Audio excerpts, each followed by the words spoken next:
Welcome, everybody, to today's Appraisal Buzzcast. Thank you so much for joining us for today. We have a great discussion today. Hal, welcome. Good to see you, Jim. How are you today? Oh, I'm doing fabulous. It's great to talk with you again. Good. What do we got going on today? Well, we have a great discussion today with Brian Reynolds. Brian, welcome in. Hey, guys. Thanks. I appreciate you taking a minute to bring me in and have a conversation. Well, there's a lot of talk out there about conflict of interest, and I'm a business partner with Brian over at Appraiser eLearning, and we are now in ownership of Appraisal Buzz. But I don't like to think of this as a conflict of interest. I think of it as a confluence of interests. Complimentary, right? Very complimentary. So, Brian, for the listeners out there, and I know everybody in the appraisal space knows Brian Reynolds, but tell us your history in this business real quick, if you don't mind. Oh, gosh. So I started out in the collection department for a mortgage banking company. And so I was the bad guy. If you didn't make your payment on time, I was the one that called you up, right? If God forbid my mother was experiencing a little financial problem and got behind, I wouldn't want somebody calling and treating her like that. So I saw it as a way to try to help people, try to get them back on the path. What can I do? A forbearance agreement or what can we do? Restructure your loan. And I ended up creating good relationships with these folks. I wanted the relationship that if you knew you were going to be late in the future, you say, hey, honey, let's call that Brian Reynolds because he really helped us out of a jam last time, instead of saying, let's unplug the phone because he's going to be calling day and night, right? So that was my entry into the mortgage space. And I did that for a few years. I moved to Chicago and was an officer of the company, had a company car, had a staff of about 30 people. I thought I was a big shot, And then we got bought out. And so a major change occurred in my life, and it was scary. And I didn't know what I was going to do. And I kind of fell into appraising and absolutely loved it. I went over to another mortgage company for a while, but I was working a little bit part-time. I was typing up appraisal reports, Hal, on a typewriter. And I got paid $10 per report. And that was when you had the front and back that you filled out.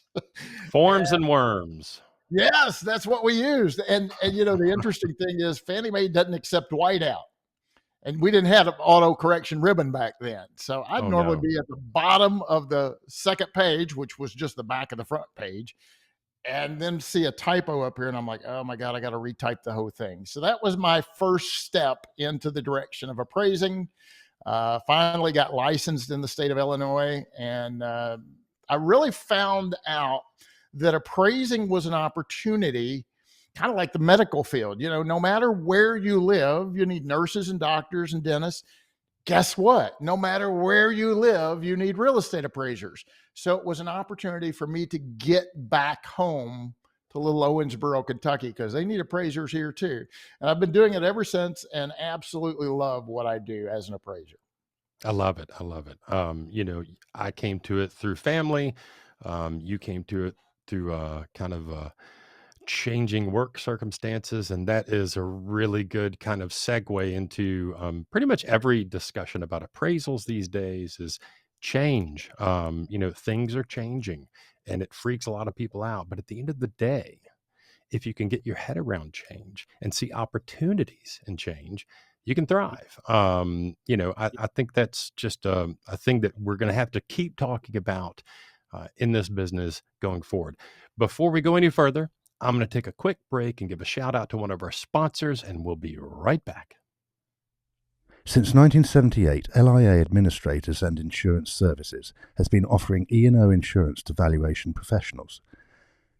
LIA applies superior customer service, exceptional liability education from Peter Christensen, and unparalleled claim defense managed by Claudia Gaglioni. LIA offers errors and omissions, commercial bonds, general liability, cyber liability, and real estate agents and brokers E&O. Visit liability.com or call 800-334-0652. Welcome back, everybody. I'm Hal Humphreys. You're listening to the Appraisal Buzz. So, we hear all these things in the appraisal business about hybrid appraisals, virtual inspections. You and I have been cooking up this idea for quite some time. And it is a live virtual hybrid classroom. So talk to me about what that actually means. Yeah, that's a horrible word in the appraisal space right now, right? But maybe it's not in certain instances. I think I showed you a little bag I carry around now, Hal, and it's a very cool bag, and it's a hybrid bag. All right, so it's got my computer in it and notes and books, and I carry it like a briefcase. But guess what? There's a little zipper on the back. You unzip it, and two little straps come out. You can wear it as a backpack. So it's a backpack. No, it's a briefcase. No, it's a backpack. It's both. And it works extremely well. I go through the airport with my little backpack on. Then when I go to a conference, I typically convert it over to a briefcase. And it works great. I love it. The hybrid course that we're talking about doing live and virtual, we're excited about. It gives us an opportunity to be live in class, in the classroom. And this first one we're doing in Nashville, Tennessee. What better place, right? Come on down to Nashville. This thing is approved in multiple states, so you don't have to be a resident of Tennessee to come join us in Nashville and check out what Nashville has to offer for you. If you just absolutely can't dedicate the time to fly into Nashville and hang out with us, you can join us via a Zoom virtual training and still get the 7-hour CE. So we're super excited about trying this out, where we have a combination of live in person as well as live virtual. What I like to think about, and when I'm thinking about these classes, so we're doing the Roadshow again. We're going to start off in Nashville, our own backyard. We're pretty excited about that. We're going to be in Colorado Springs, Colorado, in June, I think. We're going to do a couple other road shows coming up here, but the ability to simulcast the class, do it live in a classroom, but also do that live virtual setting is pretty exciting to me. I think it'll be a good way to do it. It'll actually, here's the thing. I teach live virtual, like in a virtual classroom setting, and it's not bad. I enjoy it. But there's something lost sometimes when the instructor is in their office, not with a real crowd in front of them. Just for those of you watching, when Brian Reynolds is in front of a class, he's a different person. He really comes to life. So we're hoping that translates into the virtual setting from the classroom. But if you can, we'd love it if you joined us in Nashville. It's next Monday, May the 1st, right around the corner from our office here. If you can't make it to the live virtual class or to the live classroom, join us on the virtual classroom. It'll be the exact same experience, and we're pretty excited about it. Let's take a quick break and go to our second commercial sponsor, the Appraisal Institute. The Appraisal Institute recently launched its Instagram page, AI's latest presence on social media, joining Facebook, Twitter, LinkedIn, YouTube, and the Face Value podcast. Visit and follow AI's Instagram page for another way to access valuation news and association updates. www.instagram.com/appraisalinstitute. Welcome back, everybody. You're listening to Appraisal Buzz. I'm Hal Humphreys, and I'm joined today by my business partner, Brian Reynolds. And we're talking about the Roadshow. Now, May 1st, we're going to be doing a live Roadshow in Nashville. And Brian, I know the class is called Diversifying Your Appraisal Practice. I have a fear that some appraisers see diversifying and they think it's one topic. What is the actual topic of the class? Yeah. So actually, I called it Diversifying Your Practice Inside and Out. And the reason that I called it that is we're going to talk about ways to diversify your appraisal practice, and then ways to diversify your practice in general. So, over the years, I know appraisers talked about taking your appraiser hat off and putting another hat on. And I honestly, as a practicing appraiser, I struggled with that personally for years, because I thought, I am an appraiser. It's not a hat, it's my head. And I can't take my head off, right? I'm always an appraiser. But I finally got over that. And I finally realized, there are times when maybe I'm doing something not acting in the capacity of an appraiser, and I shouldn't be discriminated against. I should be able to perform those services as a non-appraiser. And the only USPAP obligation is that you do not misrepresent yourself, right? So you have to make it very clear, today, or in this particular instance, I'm not acting in the capacity of an appraiser. And then you're green lighted, right? You can do almost anything. But there's a lot of opportunities to diversify within the appraisal practice. So we spend a great deal of time talking about things other than just doing a 1004 form, right? Many appraisers out there have never done a restricted appraisal report. I do a ton of them. And I promise you, if you start doing restricted appraisal reports, you probably won't want to ever do anything else. When I interview or ask a group of appraisers, how many of you have ever done an oral appraisal report?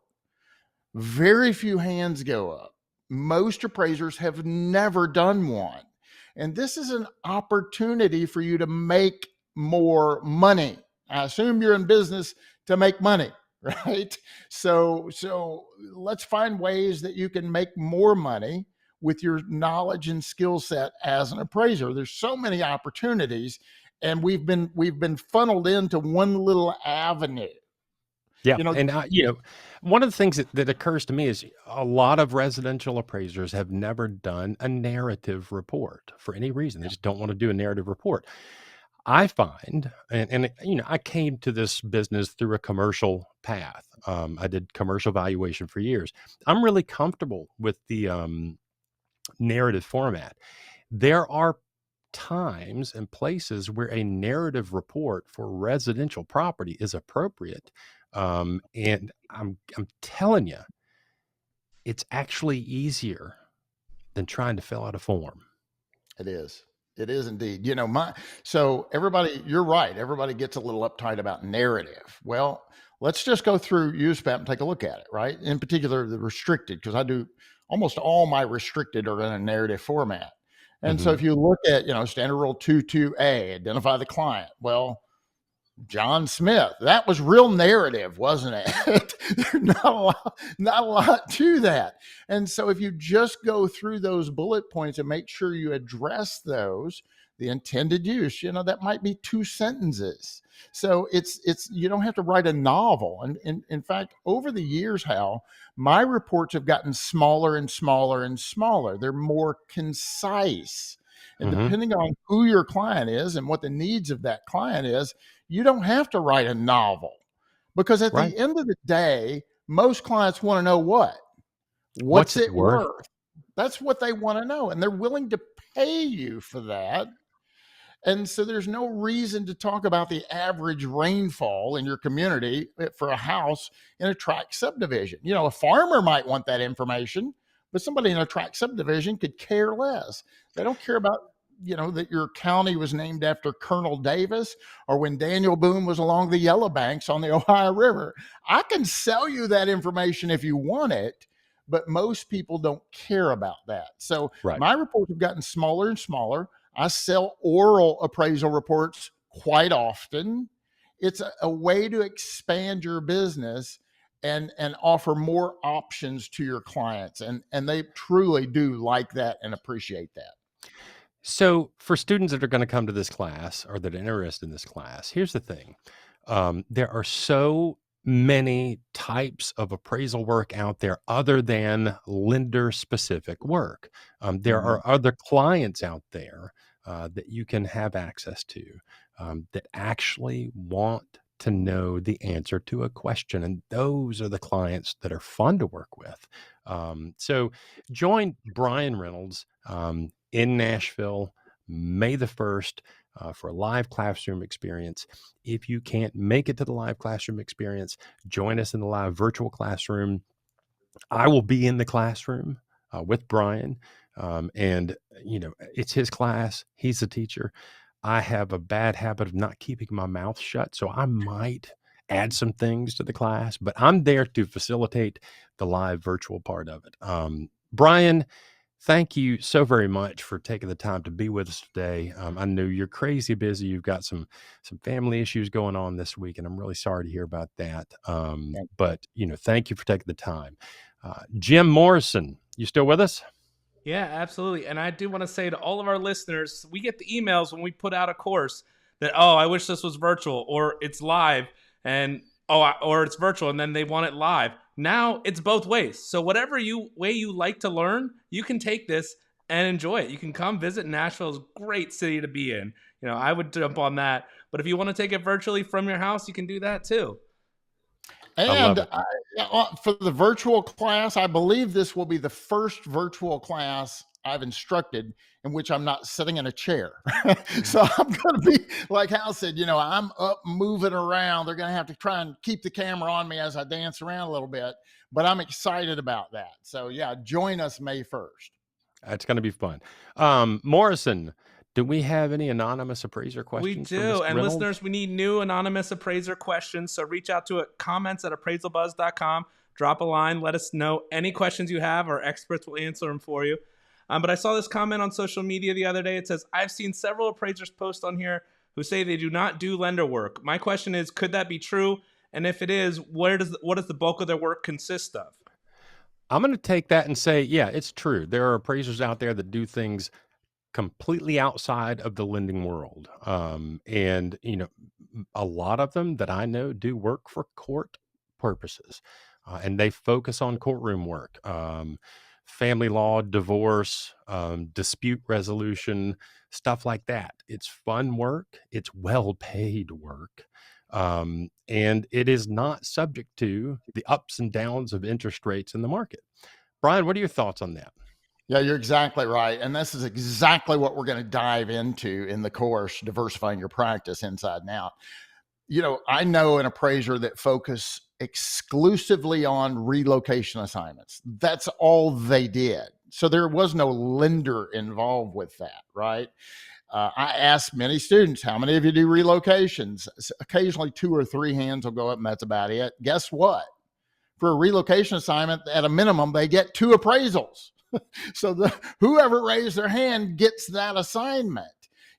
What's interesting is that the majority of appraisers in the United States of America are all competing for the same type of work, mortgage, right? Whether it be a purchase or a refinance. And did you realize there's more other work available that fewer appraisers are competing for? So that's just mind-boggling. So we're going to dive into this in great detail during the class. I love it. Jim Morrison, do we have anything else we needed to cover today? No, that's all. We're going to have links in the description for how you can sign up if you want to check out this class. Great. Well, that is the Appraisal Buzz. I'm Hal Humphreys. Thank you for joining us. For Jim Morrison and Brian Reynolds, have a good day.